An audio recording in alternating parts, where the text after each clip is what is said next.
तो हेलो बच्चों, स्वागत है आपका LKPL MPCV क्लासेस में, जहां हम आज डिस्कस कर रहे हैं जो 9th क्लास है और जो 11th क्लास है उनके जो इम्पोर्टेंट जो होता है साइंस में, वो होता है जंतु कोशिका और पादप कोशिका में अंतर। ठीक है ना। तो फिलहाल ये 9th वालों के लिए बहुत ज्यादा इंपॉर्टेंट है, जो एग्जाम में अक्सर करके पूछ लेता है कि बताओ जंतु कोशिका और पादप कोशिका में अंतर क्या है। तो मैं आज अंतर आपके लेके आया हूं। तो आप अंतर पहले देख लो, इन डायग्रामों को पहले अच्छे से बना लो। बनाने के बाद आपको अंतर खुद ही दिख जाएगा कि भाई इनमें अंतर क्या है। नामकरण जब आप करोगे तो नामकरण में आपको स्पष्ट रूप से दिखाई देगा किसमें क्या चीज उपस्थित है और किसमें क्या चीज उपस्थित नहीं है, या फिर किसमें किसमें कितनी मात्रा में उपस्थित है और किसमें कितनी मात्रा में नहीं है, किसका आकार बड़ा होता है किसका आकार छोटा होता है। इसके आधार पर ही बना हुआ है एक्चुअली क्या जंतु कोशिका और पादप कोशिका में अंतर। पहले आप डायग्राम को अच्छे रूप से देख लो।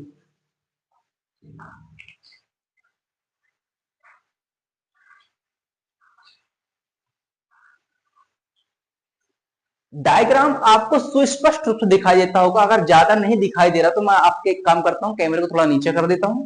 जो लास्ट वाला जो दिख रहा है आपको, केंद्रक झिल्ली आपको दिखाई दे रही, केंद्रक झिल्ली दिख गई होगी आपको। ठीक है, ओके,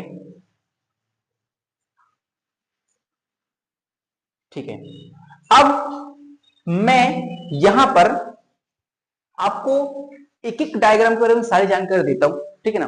पहली बात, ये जो आपको दिख रहा है ये आपकी है कौन सी कोशिका? ये आपकी पादप कोशिका है।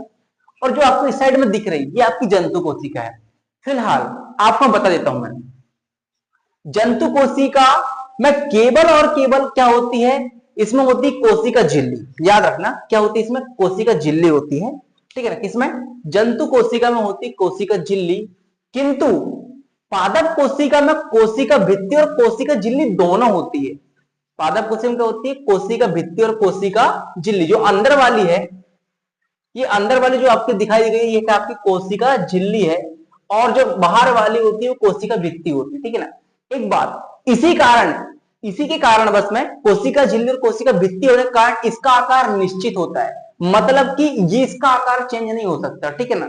लेकिन कोशिका झिल्ली जो जंतु कोशिका होती है उसका आकार क्या होता है, कोशिका झिल्ली होती है तो वो आकार अपना बदलता रहते है, मतलब बदलती रहती है, कभी छोटी कभी बड़ी या फिर कभी लंबी चौड़ी हो सकती है। ठीक है ना। कौन? कोशिका झिल्ली की बात हुई, कौन? जंतु कोशिका में ऐसा होता है।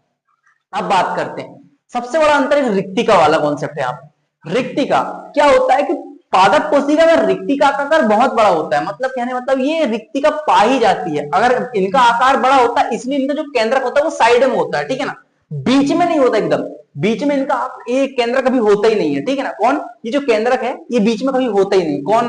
किसके? पादप कोशिका में। जबकि इसकी जो रिक्तिका होती है उसका आकार बड़ा होता है। आकार बड़ा होने के कारण क्या होता है, इसका जो केंद्रक है वो बीच में साइड में खिसक जाता है। बात समझ में आ गई? इसका किसका आकार? रिक्तिका का आकार यहाँ पर बड़ा होता है। किसमें? पादप कोशिका में रिक्तिका का आकार कैसा होता है? बड़ा होता है। अब बात कर, जंतु कोशिका में रिक्तिका होती भी है और नहीं भी होती है। ठीक है ना। कहीं कहीं होती है और कहीं कहीं नहीं होती भी नहीं है। ठीक है। किसमें?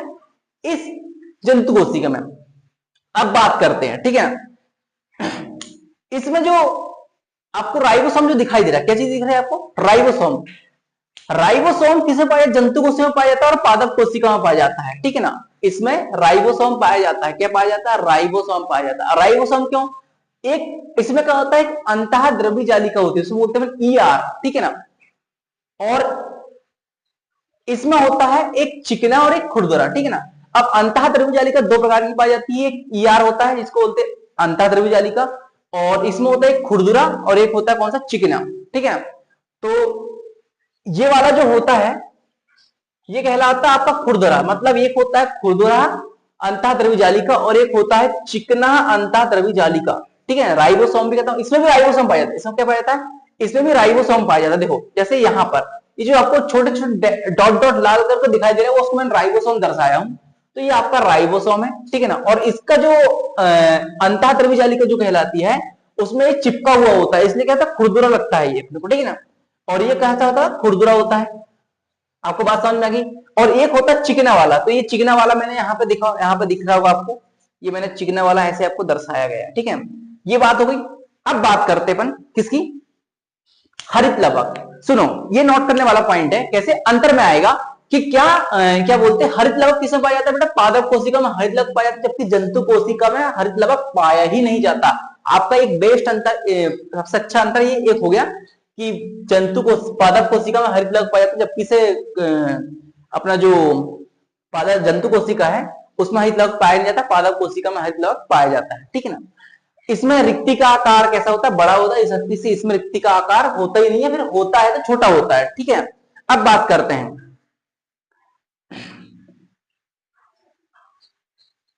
माइट्रोकांडिया, ठीक है ना। ये जो माइट्रोकांडिया है इसमें कम मात्रा में पाए जाते हैं, किसमें, इसमें माइट्रोकांडिया कम मात्रा में पाए जाते हैं, किसमें, इस पादप कोशिका में, जबकि जंतु कोशिका में माइट्रोकांडिया की संख्या बहुत ज्यादा, देखो ये माइट्रोकांडिया की संख्या क्या होती है, बहुत ज्यादा होती है। यहाँ पे नामकरण नहीं किया गया कि मेरे द्वारा, ठीक है, ओके, अच्छा किया गया। देखो माइट्रोकांडिया की जनसंख्या कैसी होती है, इसमें ज्यादा होती है, किसमें, जंतु कोशिका में, और पादप कोशिका माइट्रोकांडिया की जनसंख्या कैसी होती है, कम होती है, ठीक है ना। आपका ये थर्ड अंतर हो गया आपको, ठीक है ना। अब देखो ये जो पादप कोशिका है, चौथा अंतर आप लिख लेना, पादप कोशिका पेड़ पौधों में या फिर उसमें पाई जाती है, ठीक है ना, पेड़ पौधों में पाई जाती है, जबकि जंतु कोशिका हमारे जो जानवर होते हैं उनमें पाई जाती है, जंतुओं में पाई जाती है, ठीक है ना। अब अगले अंतर, नेक्स्ट अंतर है सेंट्रोसोम, ठीक है ना। ये सेंट्रोसोम जंतु कोशिका में पाया जाता है, पादप कोशिका में सेंट्रोसोम उपस्थित होता ही नहीं है, ठीक है ना। सेंट्रोसोम कहां होता है, जंतु कोशिका में होता है, पादप कोशिका में होता ही नहीं सेंट्रोसोम। ओके, बात करते हैं आगे अपन। ओके, इसमें क्या पाया जाता है, गैल्जी का उपकरण पाया जाता है, और गैल्जी का उपकरण इसमें पाया जाता है, ठीक है ना, गैल्जी का उपकरण इसमें पाया जाता है। इसमें क्रोमेटिन जाल होता है, कहां होता है, केंद्रक में, केंद्रक के अंदर क्या होता है, क्रोमेटिन जाल होता है भाई साहब, क्या होता है, क्रोमेटिन जाल होता है, ठीक है ना। इसके बाद इसमें लाइसोसोम नहीं पाया जाता, किसमें, इसमें लाइसोसोम नहीं पाया जाता, जबकि इसमें एक लाइसोसोम भी पाया जाता है, किसमें, जंतु कोशिका में लाइसोसोम पाया जाता है, पादप कोशिका में लाइसोसोम उपस्थित नहीं होता है, ठीक है। चलो बात करते हैं आगे, और क्या रहेगा, हाँ रिक्तिका, रिक्तिका का कैसा होता है, छोटा होता है इसमें, ओके। हाँ, और इन दोनों में एक कॉमन बात ये है कि इन दोनों के अंदर क्या होता है, जो डॉट डॉट आपको दिख रहा है नीले कलर की, वो मैंने बनाया हूं कोशिका द्रव्य, ठीक है ना। अब आपको समझ में आ गया होगा, और जो बीच में दिख रहा है आपको क्या कहलाती है, केंद्रिका, ये सब क्या कहलाती है बेटा, आपकी केंद्रक झिल्ली कहलाती है। जो आसपास को जो ग्रीन कलर की जो आपको दिख रहा है वो क्या है, केंद्रक झिल्ली है। इसमें जो ग्रीन कलर की आपको दिखा दे रहा है क्या है, केंद्रक झिल्ली है, और उसके अंदर जो भरा होता है वो किसे बोलते हैं, केंद्रक द्रव्य, कोशिका द्रव्य कहलाता है, ठीक है ना। अब आप इसको अच्छी तरीके से स्क्रीनशॉट ले लो, फिर अपन इनका करते हैं अंतर बिल्कुल अच्छे तरीके से, ठीक है ना। चलो इनका स्क्रीनशॉट ले लो, आप पहले ले लिए, चलो।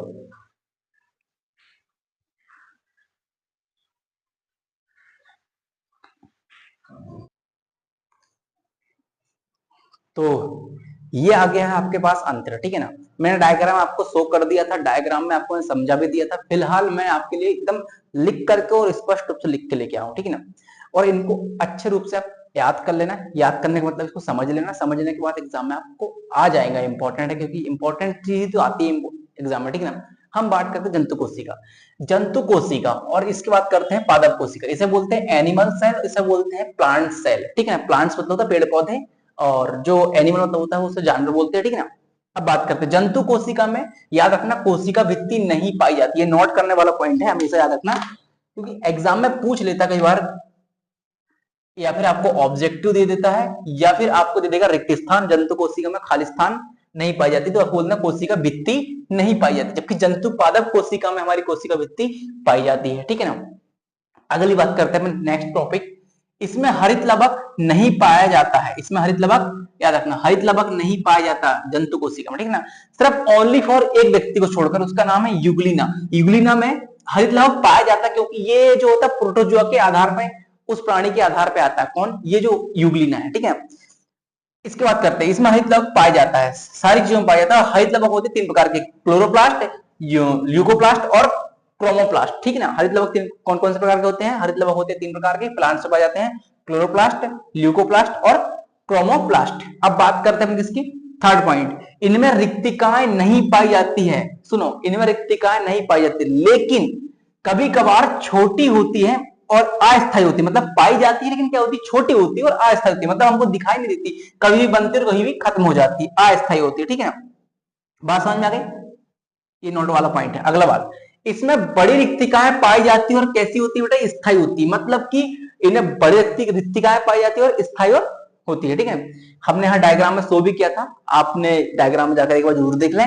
ठीक है ना, और डायग्राम अच्छे से बनाया जब भी होगा आपसे अंतर पता चलेगा। ठीक है ना, अब बात करते हैं जंतु कोशिका में क्या पाया जाता है, याद रखना सेंट्रोसोम पाया जाता है। ठीक है ना, जंतु कोशिका में सेंट्रोसोम पाया जाता है, जबकि पादप कोशिका में सेंट्रोसोम नहीं, जैसे हम बोलते हैं हिंदी में क्या बोलते हैं, हम तारकाय बोलते हैं। ठीक है ना, तारक काय बोलते हैं अपन किसको, सेंट्रोसोम को हम हिंदी में बोलते हैं तारक काय, इंग्लिश में बोलते हैं सेंट्रोसोम। ठीक है ना, अनुपस्थित होता है, इसमें पाया जाता नहीं है तारक काय। ठीक है ना, इसमें गाल्जी बॉडी, मतलब इसे बोलते हैं गाल्जी बॉडी इसमें विकसित होती है, मतलब गाल्जी बॉडी इसमें क्या होती है, विकसित होती है, जबकि इसमें गाल्जी बॉडी विकसित नहीं होती। ठीक है ना, गाल्जी बॉडी विकसित नहीं होती। और नीचे आपको दिख रहा है आपको, तो मैं यहाँ पर दिखा देता हूँ आपको मैं,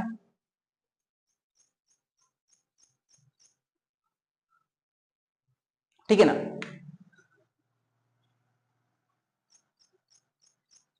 दिखा नीचे, ठीक है। इसमें लाइसोसोम पाए जाते हैं, याद रखना, लाइसोसोम किसमें पाए जाते हैं, लाइसोसोम पाए जाते हैं जंतु कोशिका में, जबकि पादप कोशिका में लाइसोसोम नहीं पाए जाते हैं। और आप इसका स्क्रीनशॉट ले लो, ठीक है ना,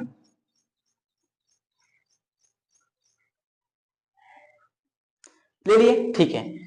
अगर आपने स्क्रीनशॉट ले ली है तो अब सुन लो, एग्जाम में ये बहुत इंपॉर्टेंट है। मैं अभी आपको तिमाही के लिए जो आपका क्वार्टरली हो रहा है उसके लिए मैं आपको इंपॉर्टेंट क्वेश्चन दे रहा हूं, ठीक है ना, और इंपॉर्टेंट क्वेश्चन मैं डेली डेली आपके लेते आऊंगा, आप डेली देखें और उनको अच्छे तरीके से पढ़ें। अगर आप उनको पढ़ेंगे तो आपको माइंड में आगे तक याद रहेगा, ठीक है। और आप अगर रेगुलर मेरे मेरे वीडियो देखोगे तो आपको डेली डेली आपको वीडियो मिलते रहेंगे, ठीक है ना। और 9th और 10th क्लास के वीडियो डेली डालेंगे, 11th 12th क्लास की यहाँ पर क्लासेस लगती है। ओके, चलो फिलहाल हम चलते हैं, मिलते हैं नेक्स्ट वीडियो, तब तक के लिए राम राम, बाय बाय।